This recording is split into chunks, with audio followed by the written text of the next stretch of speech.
बेटा, नमाज की पाबंदी रखना और लोगों को अच्छे कामों के करने का मशवरा देते रहना, बुरी बातों से मना करते रहना, और जो मुसीबत तुझ पर वाक़े हो उस पर सब्र करना।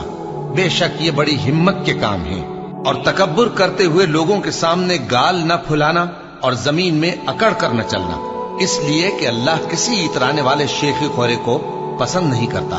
ये वो लोग हैं कि जब अल्लाह का नाम लिया जाता है तो उनके दिल डर जाते हैं, और जब उन पर मुसीबत पड़ती है तो सब्र करते हैं और नमाज आदाब से पढ़ते हैं, और जो माल हमने उनको अता फरमाया है उसमें से नेक कामों में खर्च करते हैं, और रंज तकलीफ में सब्र और नमाज से मदद लिया करो। और बेशक नमाज गरा है, मगर उन लोगों पर गरा नहीं जो इज्ज करने वाले हैं, जो यकीन किए हुए हैं कि वो अपने परवरदिगार से मिलने वाले हैं और उसकी तरफ लौट कर जाने वाले हैं।